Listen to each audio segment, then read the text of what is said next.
Okay, friends. First of all, let me congratulate you all on the wonderful news we received from Supreme Court today. We've gone one step further in our justice for Sushant Singh Rajput, all thanks to the global movement and the kind of information that everybody has been spreading to help each other bring out all the details of this case. So it's a happy day for all of us. Today, I'd like to speak about some shocking revelations in regards to the case.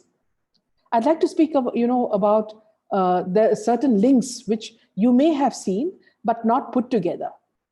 And as I link them, I hope these questions will be answered as the probe starts. Please note that all the references that I mentioned here are already on public domain and can be accessed on the net. Let us start with the Quan Talent Management Agency. Now you'll ask me, what is Quan? It is spelled as Kwan. Did you know that the co-founder of Quan company, Anirban Das, was rescued by the police when he was about to jump and commit suicide from a bridge in Mumbai? He was accused of sexually harassing 4 women in the Me Too movement and was forced to resign by the company after the business went down. And these facts came into the open. When a police constable found him getting out of a taxi and hovering around the bridge, the police got suspicious and asked him what he was doing around near the bridge. He told the police he was depressed because of the allegations and wanted to end his life. He was then taken away by the police and given counseling. So when you go back to, if you would ask me, like, why would Quan come into this? It's interesting because the 4 women, in fact, who said that they were sexually exploited were aspiring models or actresses. One was an actress who shared her 2-year-old ordeal about how Anirban Das used to ask her for, bumped into her once and at a meeting and asked her if she was interested in an unnatural sex setup. While she turned him down in harsh words, she revealed, in the 6 months that followed, I stopped getting brand offers. Some of my existing brand endorsement deals were transferred to other actresses whom he was close to. Without much hullabaloo, I ended my association with the agency.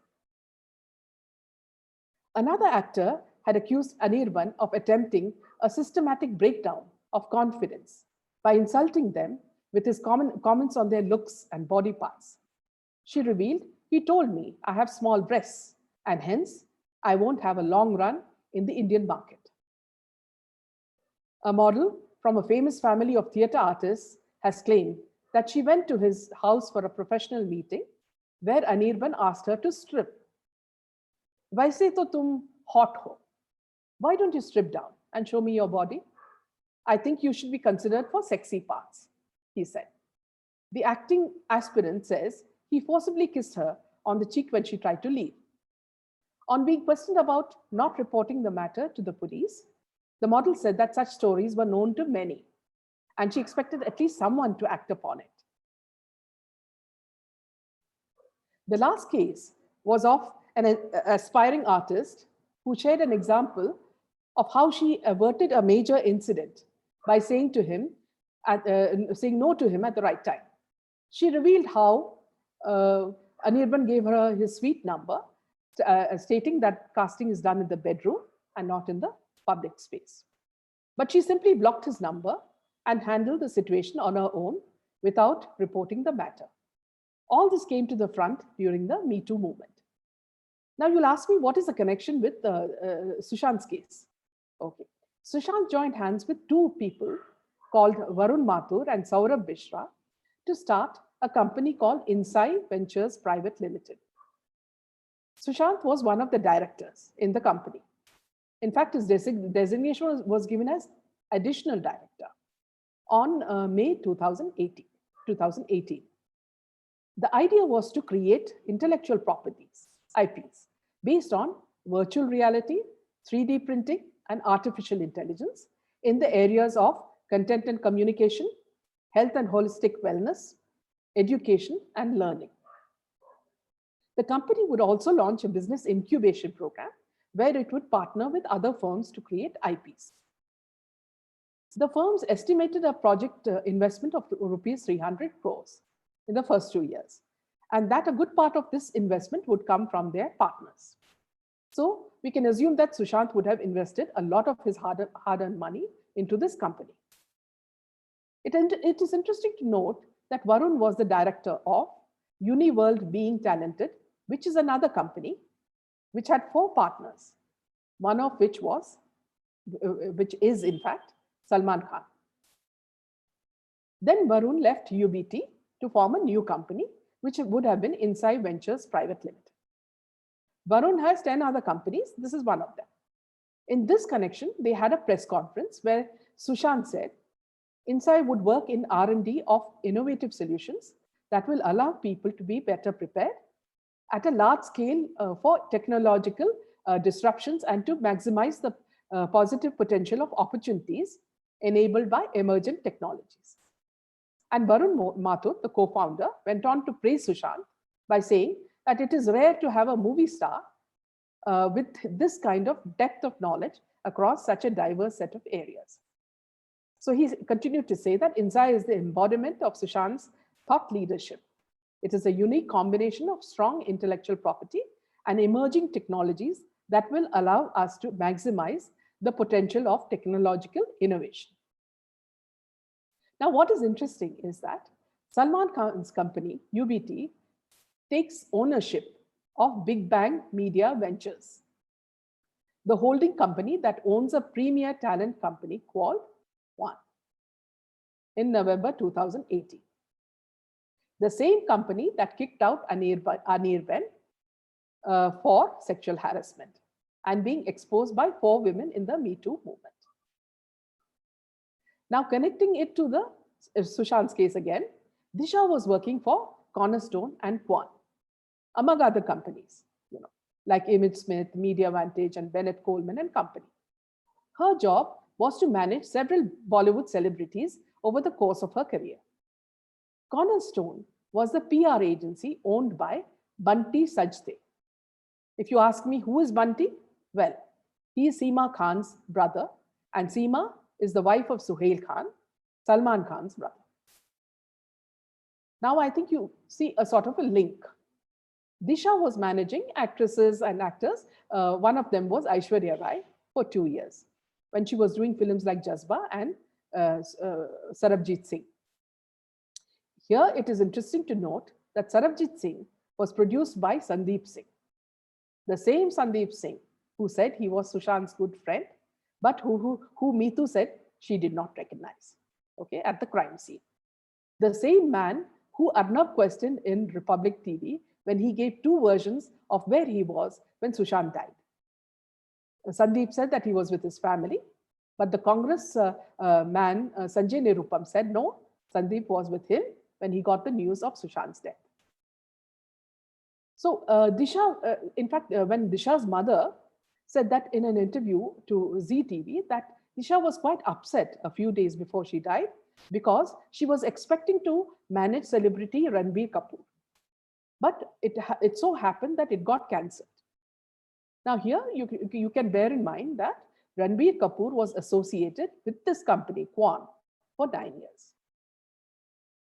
Now, if you recall recall recently, the ED was questioning Reality X Private Limited, 3 companies, and Vivid Rage Reality X Private Limited, which both have Riya and her brother Shovik Chakravarti as partners, and the company Inside Ventures Private Limited under the Prevention of Money Laundering Act. So now I'm asking you, what are these companies by any chance? Are they shell companies for money laundering? Which is what ED is trying to find out now. And Quan, which is said to be a talent discovery company, is it a front for something like an escorts company? Remember, Anirban was accused of exploiting young women in the pretext of giving them modeling assignments or films. So was Ria picked up from this pool of women aspiring to be models or actresses? Okay. Why I ask this is that it was reported recently that a transaction transpired where Sushant gave 60 lakh rupees to Quan, who then returned 22 lakhs to Ria. What was this deal about? Was she the honey trap that was to then decide Sushant's fate? Was there a link between the company started by Varun and Sushant and Quan? These are the questions that come to our mind. And was Sushant being blackmailed by someone? If so, for what? A million questions come to our mind when we think of both these companies. Now, going to the fact that Ria actually knew Salman Khan much before she met Sushant. Because if you watch many of the videos, she seemed very close to Arpita, who is Sushant's sister.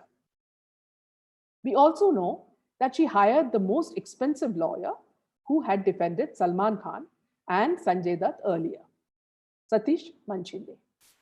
Where did she get that money from? As we all know, she is a failed actress. The only film that she has starred in is Jalebi, which also flopped. In the midst of all these problems, Ria went into hiding, and reports say that she was given refuge by a top actor in his farm. Who was this actor? And what was his connection with her that he was protecting her? See, that was a time you would recall when she posted a video in white salwar kameez saying Satyame Jayate. As the ED beckoned her, she used to arrive royally in a four-wheeler. Whose car was this? We came to know that it belongs to Salman Khan's bosom friend, Suved Lohia, who acted in Jai Ho. Today, he is a successful businessman, owner of Manu Restaurants and Club. Why is Salman Khan helping her? Has it something to do with Quan activities? One more interesting news is that Quan has opened a company in China too, which makes it even more curious. When India is trying to cut all connections with China, what are these people doing? Is money being laundered via this route, which I'm sure ED will be looking into? And are young innocent girls being exploited under the garb of a talent agency? These are questions everybody is asking. Now, Ria's statement where she says she was introduced to Sushant at a film party comes across as a blatant lie. All her statements which came yesterday are complete lies. There's no truth to what she says. She is not his girlfriend.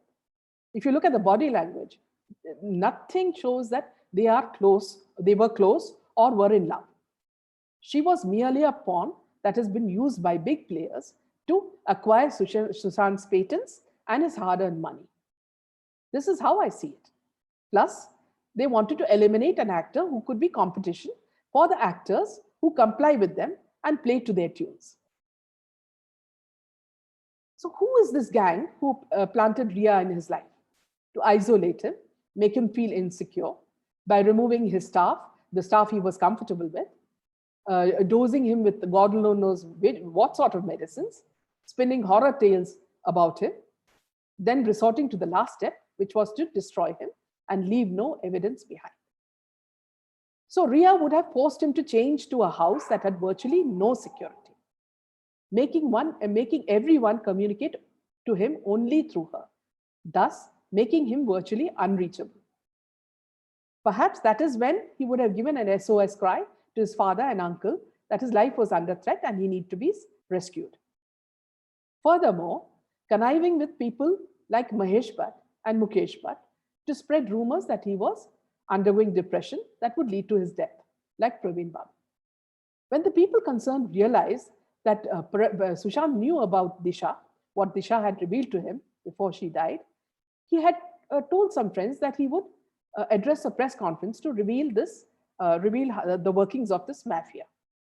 Unfortunately, he discussed it with Ria and Sandeep Singh, who he trusted the most, from where the message would have directly gone to the gang, who would have decided it was time to eliminate him.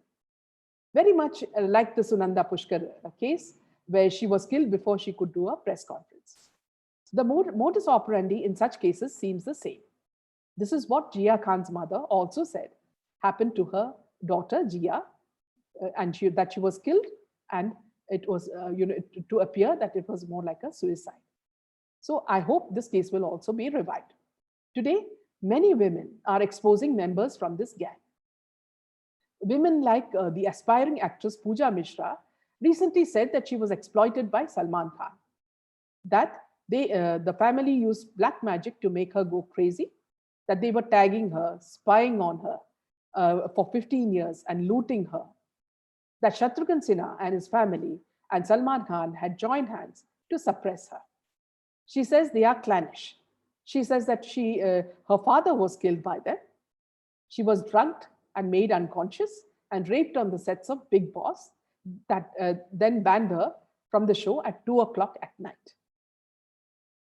If you listen to her videos, you will be shocked. She filed 8 high court cases. Nothing has happened. Then other bold women like Kangana and Jia's mother also started exposing these gangs under top actors and directors who were exploiting these actors and deciding their fates. Now that CBI will start working from tomorrow, if these things will come to the front, and if the investigation is true in nature, all these people will be exposed, which is what we are looking for. Please note, friends, that all these details are there on public domain, and I've just put them all together for you to understand what is happening. Meanwhile, I would like to thank Justice Rishikesh Rai of Supreme Court, who pronounced the judgment today and made all Sushant's fans and well-wishers happy. Thank you so much.